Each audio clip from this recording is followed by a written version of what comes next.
Hi, my name is Alex Clevenger, and I'm a computer science major. Hi, my name is Michael Speckhart, and I'm also a computer science major. And today we'll be presenting a programming platform for numerical analysis and data visualization. So our research is based off of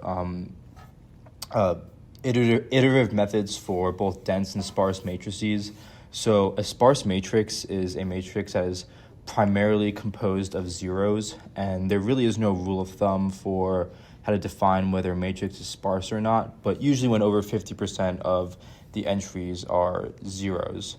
And a dense matrix is the traditional type of matrix where the majority elements are non-zeros. And so in our research, we have explored different methods for solving these linear systems of equations.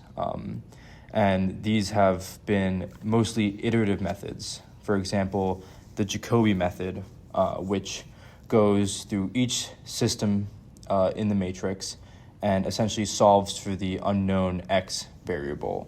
And this method does this in a certain amount of iterations until it converges to a solution. And these methods usually converge to a solution when the residual is less than a certain tolerance. And residual is calculated by the system, the left-hand side pretty much, minus the right-hand side.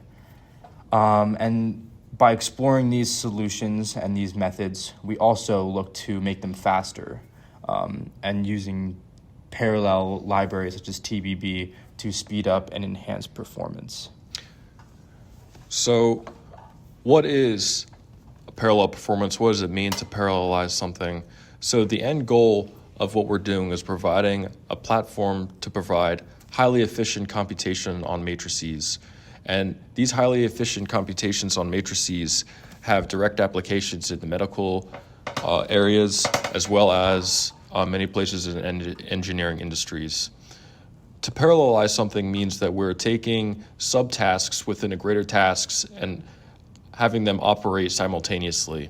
So when we are working with iterative methods, you are taking a guess and then having the residual being essentially the observed value minus the predicted value. The whole point of this is that these sub-steps within the iterative method is highly parallelizable because we can take each of these steps and have them operate all at once, and in turn we can generate a highly efficient computation. So now that we've standardized a methodology for making highly efficient matrix operations, we wanted a way to deploy these operations such that it can be used by a very wide variety of students in a diverse audience. So we decided to deploy our application onto a website which allows for portability and scalability. Our server architecture consists of two components. We have a backend server, which is written in a low-level programming language, which is C++. This uses an API called Boost Asio, and this framework directly calls the functions as a library, which we have written ourselves, which consists of our iterative solvers. And then we also have the front-end web application, which is written in JavaScript using the React and Axios APIs that send JSON HTTP requests to the backend. These JSON HTTP requests were designed by us and specifically customly created as data packaging mechanisms to maintain scalability and also maintain the speed, which is the entire point of our project, is to maintain efficient computations in a multi-threaded environment. So as a conclusion, we're looking for sparsity patterns significantly impacting the convergence of iterative methods. We're looking to parallelize components of iterative methods, particularly with the Jacobi method, the Gauss-Seidel, and SSOR, and they all lead to enhanced performance. We intend to separate the client interface from iterative solvers, which ensures performance is maintained without significant overhead. And most importantly, we establish a robust baseline for seamlessly integrating more advanced iterative solvers into a user-friendly application, which is poised for future performance optimization.